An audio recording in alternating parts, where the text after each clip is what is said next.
Welcome back. Now, President Cyril Ramaphosa has finally announced the 7th Administration Cabinet, an expanded GNU cabinet. Dirk Kotze, who's a political analyst from the Department of Political Sciences at UNISA, joins us with his analysis on this formation. Thank you so much for your time this afternoon. Thank you very much. Thank you.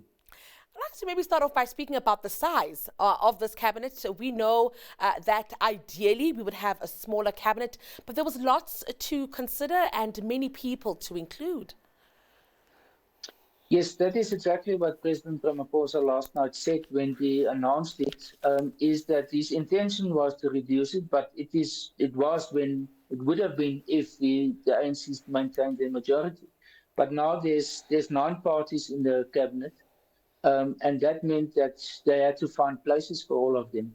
And I think this is the main reason. There were some reshufflings or changes in the combination of the portfolios, the ministerial portfolios. But in total, the number of departments remained the same. Except, I would say, maybe for one, and that is obviously the public enterprises that is going to be phased out. I must also ask you here just about, the tough negotiations, Dirk. We know that it was a back and forth. We heard lots of news about the tensions in the room. Was this reflective in what we would have had announced to us last night? Because considering some of the concessions that have been made, the promises that have been made, and the eventual outcome of the cabinet? I think when we look at the ANC and the DA, yes, there was certainly bargaining taking place, very tough negotiations. But towards the end, in the beginning, it was not necessarily like that. Then it was more about the principles that are supposed to be included in that statement of intent. But when it came to the positions in the cabinet specifically and the deputy ministers, it became a to and fro process of correspondence, and then in the end, at one-on-one meetings between President Ramaphosa and John Steenhuisen. But I think we were a little bit maybe too sensitive about this. That this is so typical of these type of negotiations all over the world that I think we were nervous that there will be a breakdown or collapse of it. But strictly speaking, it was actually very conventional, very normal type of negotiations that took place. Absolutely love that perspective. I must also ask you here about the government that we have now. Prof, we do not have an ANC government. We have a government of national unity, and that also then, of course, speaks to policy direction. I'm wondering if these are nitty-gritties and little details that still need to be hashed out between the parties here, and even the danger of us still seeing it as a pure ANC government.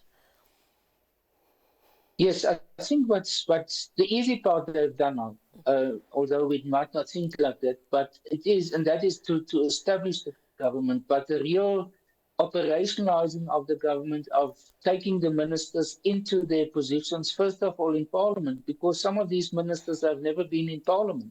So first of all, they must acquaint themselves with the procedures, which are quite complicated, of Parliament. And then secondly, they must meet the leadership of the different departments that they are responsible for. And they must settle down. They must be inducted to a large extent into these positions. And this is not easy. It's complicated matters that they are dealing with. It's a very vast area because most ministers are also dealing with provincial governments. So it's not only their own department, but there is what they refer to as the concurrent tasks, for example, education, or even when it comes to local government, the provincial governments and others are responsible. So it is a very complex situation. And for them to become very much acquainted with it will take time. And I think at the same time, when you refer to policy, many people think this as if a certain minister, let's say, for example, Gayton McKenzie is now the Minister of Arts and Culture, that he can implement the Patriotic Alliance policy on arts and culture. It's not going to be like that. Or Home Affairs, Leon Schreiber is from the DA, that the DA's policy on immigration or on how to deal with foreigners in South Africa, that he can implement it. It's not the case. They will have to develop a common policy for the government of national unity as a whole. And that's going to take time. We have heard that they are talking about the Lekgotla, that is a policy-making process will be in place. They talk also, President Ramaphosa and President Mbeki, about the idea of a national dialogue with even people, organizations and NGOs and outside the government. So these will all become processes of refining what will ultimately be regarded as the policy. So for now, I think one must take it for granted that the policies of the ANC, to a large extent, will continue to be implemented until they have started to adjust and to refine and to change the policies more towards that of a coalition government. I must also ask you, Prof, oversight bodies, standing committees, portfolio committees, important part of the work that is done by the executive here. We don't know anything about that at this point. You know, no announcements are made. But I'm also keen just to get your thoughts here. It's also an important part of, oversight and accountability in government.